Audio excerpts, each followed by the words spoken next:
Buenas tardes, queridos hermanos. Ministerios Príncipes de Paz les da la bienvenida a cada uno de ustedes, continuando con nuestro estudio de primera carta de Juan. Les invito, por favor, a abrir sus Biblias en el capítulo 5. Hoy vamos a meditar y estudiar los versículos del 6 al 12. Como título de la enseñanza es Los 6 testimonios más grandes que Jesús, el Hijo de Dios. Por favor, acompáñenme a la palabra de Dios. La palabra de Dios dice así, primera de Juan, capítulo 5, versos del 6 al 12. Este es el Jesucristo, el que vino por agua y sangre, no por agua solamente, sino por agua y sangre. Y el Espíritu es el que da testimonio, porque el Espíritu es la verdad. Porque 3 son los que dan testimonio, el Espíritu, el agua, la sangre, y de estos 3 concuerdan en uno. Si recibimos el testimonio de los hombres, el testimonio de Dios es mayor, porque este es el testimonio de Dios, que Él ha dado testimonio acerca de su Hijo. El que cree en el Hijo de Dios tiene el testimonio en sí mismo. El que no cree a Dios no le ha hecho mentiroso, porque no ha creído en el testimonio que Dios ha dado acerca de su Hijo. Este es el testimonio. Dios nos ha dado vida eterna, y esta vida está en su Hijo. El que tiene el Hijo tiene la vida. El que no tiene el Hijo de Dios no tiene la vida. La idea principal de la primera carta de Juan, capítulo 5, de los versículos del 6 al 12, es la siguiente. Los cristianos pueden estar seguros de que el Señor Jesús es el Hijo de Dios, porque Él mismo ha proporcionado varios testigos que confirman su naturaleza divina y dan esperanza y seguridad a los hijos de Dios. Bertrand Russell vivió en 1872 hasta 1970. Fue un conocido filósofo ateo, autor de más de 100 libros, de una autobiografía de 3 volúmenes y ganador del Premio Nobel de Literatura en 1950. Uno de sus libros más conocidos es ¿Por qué no soy cristiano?, que se lanzó en 1927. En él sostenía que todas las religiones organizadas son el residuo del pasado bárbaro, que se reducen a meras supersticiones hipócritas sin tener ninguna base de la realidad. En una ocasión le preguntaron ¿qué le diría a Dios si se le encontraría ante él? La respuesta de este autor fue: probablemente le preguntaría: Señor, ¿por qué no me has dado mejores pruebas? El apóstol Juan no estaría de acuerdo con Russell cuando se trataba en la cuestión de la evidencia. Como testigo ocular de la vida, pasión, resurrección de nuestro Señor Jesús, el último apóstol vivo testifica que hay abundante y abrumadora evidencia de que Jesús es el Hijo de Dios y por lo tanto que Él existe. El problema no es la evidencia, sino el corazón pecador e incrédulo. Charles Spurgeon dijo muy bien: el cristianismo hace afirmaciones muy elevadas. Afirmar ser la elevada fe y la única verdadera, afirma que sus enseñanzas son divinas y por lo tanto infalibles, mientras que para su gran maestro, el Hijo de Dios, existe la adoración divina y la confianza, la obediencia sin reservas de los hombres. Sus mandatos se dirigen a todas las criaturas, y aunque en la actualidad su autoridad es rechazada por millones de hombres, espera una confianza en el momento cuando la verdad obtenga el dominio universal y el Señor Jesús tome para sí su gran poder y reinado.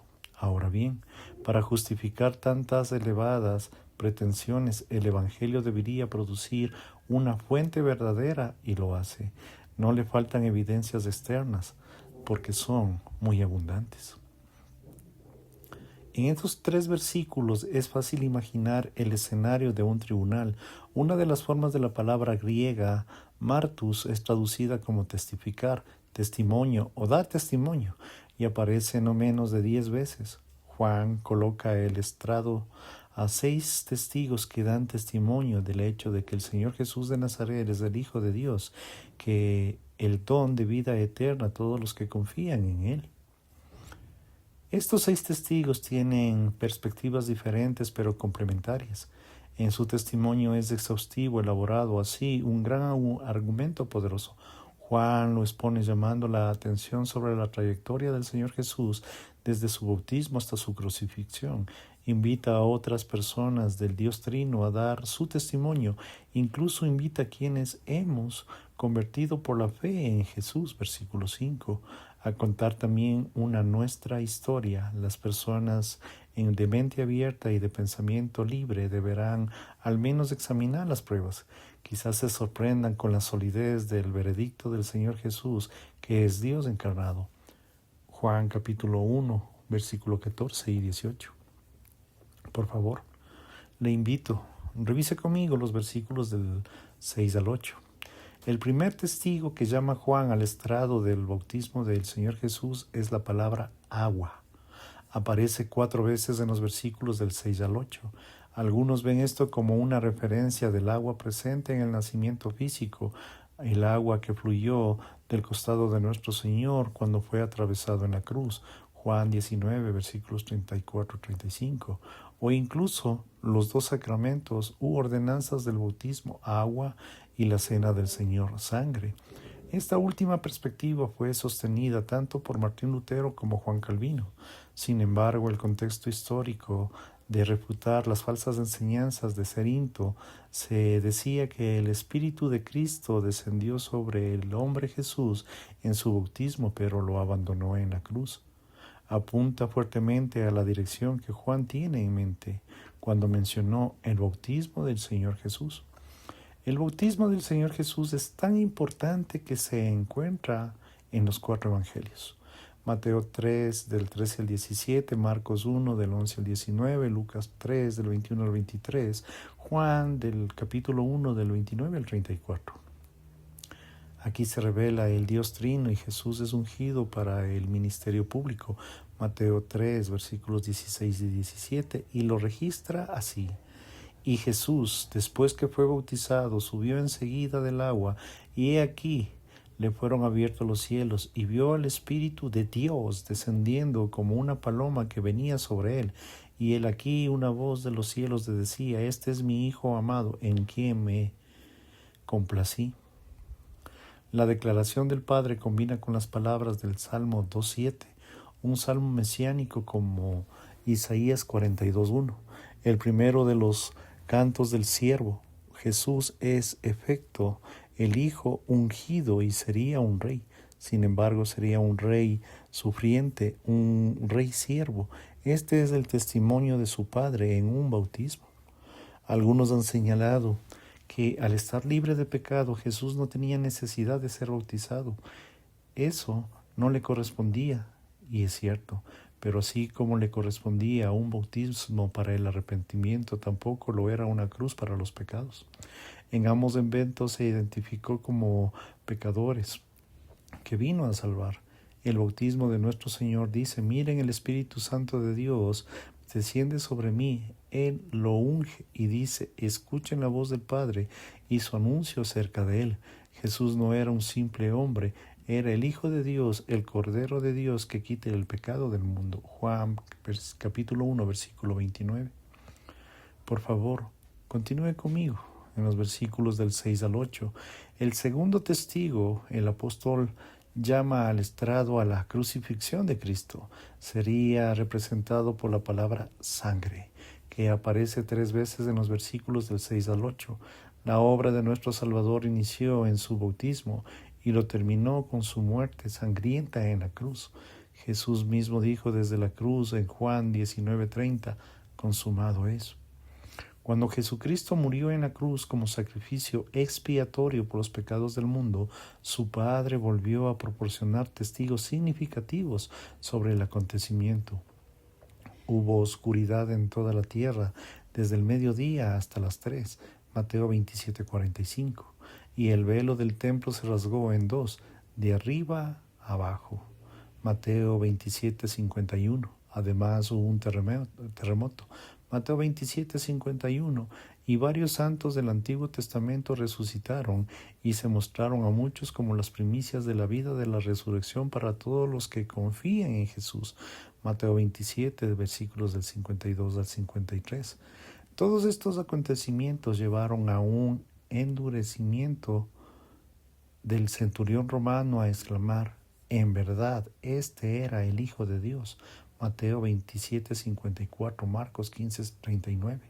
Jesús de Nazaret no era un agente especial de Dios que fue adoptado por su bautismo pero abandonado en la cruz. Era el Hijo eterno de Dios que entró en este mundo en un tiempo, en un espacio definidos y murió por nuestra propiciación. Primera de Juan 2:2, Primera de Juan 4:10. Su sangre no fue un accidente, no fue un acto de martirio, fue una sustitución divina y salvadora para los pecadores como un valor de poder redentor. Aunque en la actualidad las personas pueden articular su rechazo a Cristo y a su muerte expiatoria en la cruz de manera diferente, en los del primer siglo el contexto es el mismo. Dicen que el hecho de que Jesús de Nazaret sufriera una muerte sangrienta y brutal no tiene ningún valor redentor ni importancia para la salvación. Dolores Williams representa esta perspectiva cuando dice: no hay nada divino en la sangre de la cruz. Otros incluso afirman que es la representación bíblica de la muerte de nuestro Señor. Es mejor verlo como un abuso infantil cósmico.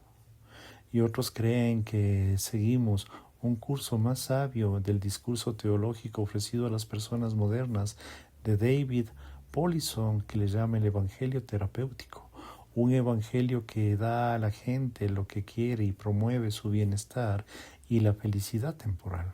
Como dice Powlison, no quiere que el Rey del cielo baje, no trata de convertir a las personas en amantes de Dios, dada la verdad de quién es Jesús y cómo lo hace.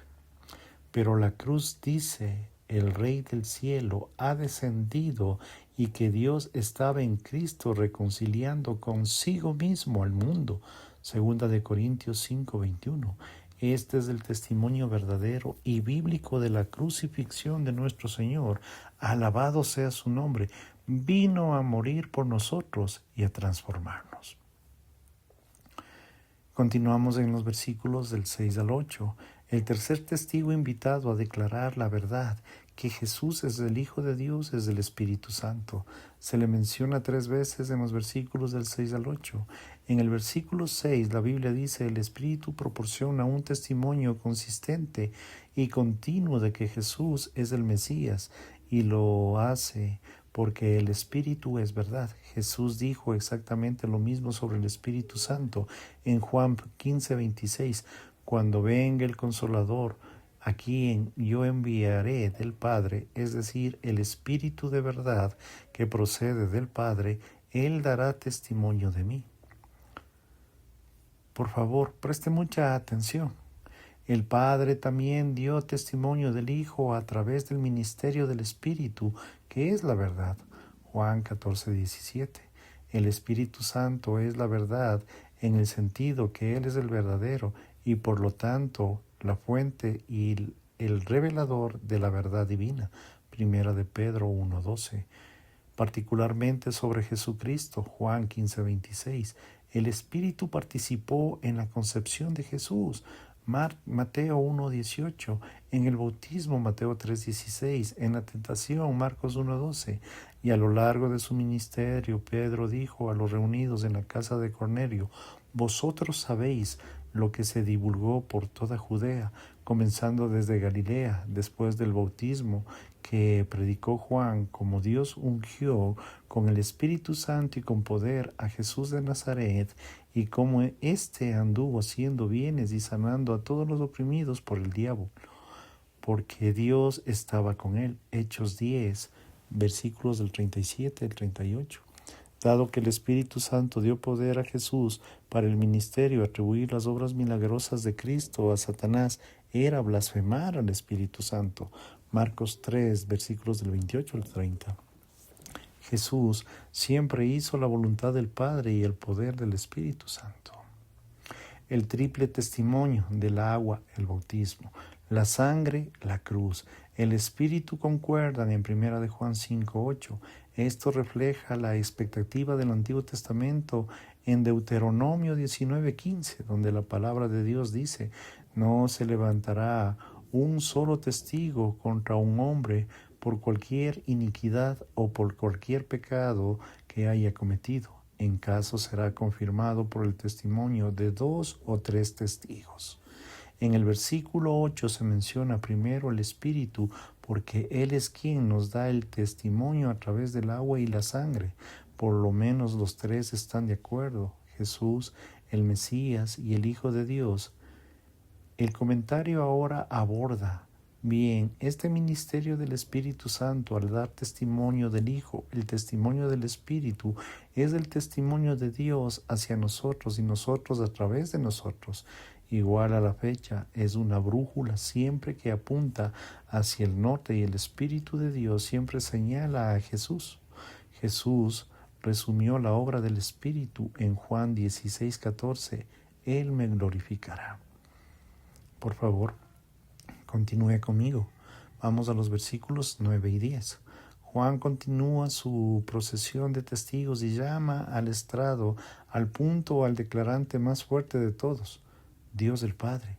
El testimonio del Padre resuena una y otra vez en los versículos 9 y 10, cuando el apóstol emplea lo que le llamamos un argumento de menor a mayor en los asuntos cotidianos de la vida. Aceptamos el testimonio de los hombres. En el contexto judío, como hemos señalado, el testimonio de 2 o 3 testigos era necesario y suficiente para confirmar algo como verdadero. Deuteronomio 17:6. Si esto es, ¿cuánto más deberíamos creer en Dios mismo, especialmente cuando Él acaba de dar su propio testimonio en la triple del Espíritu, del agua y de la sangre? Versículo 8. El testimonio de Dios es ciertamente más grande y superior y fuerte de estatus y de significado. En el testimonio de cualquier persona humana es más fácil y confiable y fidedigno porque proviene del Señor, porque no puede mentir. Hebreos 6:18. El testimonio dado por Dios es un testimonio que ha presentado acerca de su Hijo. Versículo 9. Creo que Juan está diciendo que el testimonio permanece del bautismo de Jesús, su crucifixión y el Espíritu Santo en el testimonio histórico, lo que Dios y Cristo, su Hijo. Nunca Dios dio tal testimonio respecto a nadie más en toda la historia. El testimonio del Padre sobre su Hijo es singular y único. Por lo tanto, exige una respuesta de todos y cada uno de nosotros. La neutralidad y la inclusión no son una opción. De hecho, no creer que Jesús es el Hijo de Dios, no creer a Dios y hacerle mentiroso, porque no ha creído en el testimonio de lo que Dios ha dado al respecto de su Hijo. Juan dice que creer en Jesús como el Hijo que Dios equivale a aceptar el testimonio del Dios Padre sobre su Hijo. Rechazarlo como Hijo de Dios equivale a acusar al Señor de perjurio. Es así de simple y Juan es así de directo. De nuevo, Spurgeon nos ayuda en el siguiente: debemos creer a Dios aunque todos los hombres le contradigan, que Dios sea verdadero y todo hombre mentiroso. Una palabra de Dios debería barrer 10,000 palabras de los hombres, ya sean filósofos de hoy o sabios de la antigüedad. La palabra de Dios está en contra de todos ellos, pues Él sabe infaliblemente de su propio Hijo, sabe como nadie más puede saber de nuestra condición ante Él. Él sabe el camino para perdonarnos, sabe que no hay nada en que Dios pueda llevarle a equivocarse o a cometer un error, y sería una blasfemia suponer que nos engañaría. Sería un insulto para Él, tal como no podemos aventurarnos a perpetrar en un momento suponer que voluntariamente engañaría a sus pobres criaturas con una proclamación de misericordia que no significaría nada, o presentándoles a un Cristo que no pudiéramos redimirlos. El Evangelio con Dios como testigo no puede ser falso, cualquiera que sea el testimonio en contra del testimonio de Dios no es mayor. Debemos creer en el testimonio de Dios. Juan dijo en Juan 5:37, también el Padre me ha enviado y ha dado testimonio de mí. Creo que las palabras del Señor Jesús, creo en el testimonio del Padre. Por favor, acompáñeme. Vamos al versículo número 10. Juan hace algo ahora muy interesante y estratégico. Relaciona nuestra confesión externa del Señor Jesús como el Hijo de Dios, como el testimonio interno que tenemos ahora dentro de nosotros.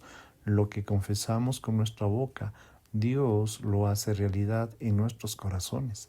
También Pablo dijo esto en Romanos capítulo 10, versículos 9 y 10. Si confiesas con tu boca que Jesús es el Señor y crees en tu corazón que Dios lo levantó de los muertos, serás salvo. Porque con el corazón se cree para alcanzar la justicia, pero con la boca se confiesa para alcanzar la salvación. En Romanos 8:16 añade, el Espíritu mismo da testimonio a nuestro espíritu de que somos hijos de Dios. El testimonio interno del Espíritu Santo en el corazón confirma al Hijo de Dios que está en lo correcto al creer que el Señor Jesús es el Hijo de Dios, el único que da el don de la vida eterna. Primera de Juan capítulo 5 versículos 11 y 12.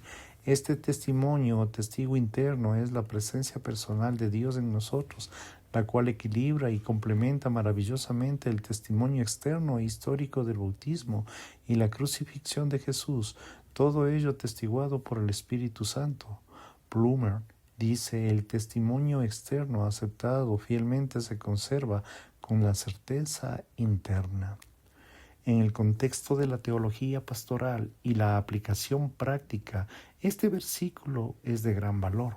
Juan no nos remite a una experiencia anterior, nos lleva a mirar ahora, hoy, aquí, en este preciso momento, al testimonio presente. ¿En qué confía usted en la autoridad? ¿En quién cree hoy? ¿Dónde está su esperanza y su confianza hoy? ¿Es en Cristo? Si es así, tenga por seguro que tiene al Hijo y su don de la vida eterna. No saber el momento exacto cuando se convirtió no significa que usted no sea salvo. Una experiencia pasada puede ser útil, pero un testimonio actual proporciona la confirmación de la seguridad de que Dios quiere que usted disfrute con su alma que anhela tener. Creo en Cristo y solo en Cristo encontrará que con esa confesión es una bendita vía de seguridad que le hará proclamar su compasión y convicción. Jesús es el Hijo de Dios. Aleluya, aleluya, gloria a Dios. Por favor, siga conmigo. Revise los versículos 11 y 12. Juan llama al estrado a su último testigo para que se asevere la verdad de Jesucristo, que es el Hijo de Dios. Este es un testimonio fascinante, es el de la vida eterna. La conexión entre tener al Hijo y tener la vida es tan esencial que Juan menciona el Hijo 7 veces en los versículos del 9 al 13 y la vida 5 veces en los versículos del 11 al 13. La vida eterna es una base en una calidad de según el tipo de Dios. Tiene un carácter o una esencia particular, así como una duración interminable. Tener a Jesús, el Hijo de Dios, equivale a tener vida eterna. Este es el testimonio de Dios que está, y este es un regalo. Dios nos ha dado la vida eterna, capítulo 5, versículo 11. Esta vida está en su Hijo y de nuevo no se encuentra en nadie más. Juan 14, 6. De hecho, tener al Hijo y tener la vida, no tener al Hijo de Dios significa no tener vida. Tener al Hijo de Dios equivale a la vida, no tener al Hijo de Dios equivale a la muerte espiritual. No tener al Hijo significa que usted es un hombre muerto y camina y habla, un cadáver espiritual en un cuerpo físico. Preste mucha atención, por favor. La referencia de Juan en la vida eterna como esencia de la salvación nos remite a los versículos iniciales de la carta, en los cuales escribió que esta vida se reveló en Jesús, que es el mismo de la vida. Por lo tanto, la vida eterna no es simplemente una vida interminable, es una vida misma de Dios. Lo que nos promete en Cristo es una participación en la vida en aquel que da testimonio. Sin embargo, esta vida no puede ser disfrutada por todos. Esta vida está en Cristo, en consecuencia, es tan imposible tener vida sin tener a Cristo, como es imposible tener a Cristo sin poseer al mismo tiempo la vida eterna.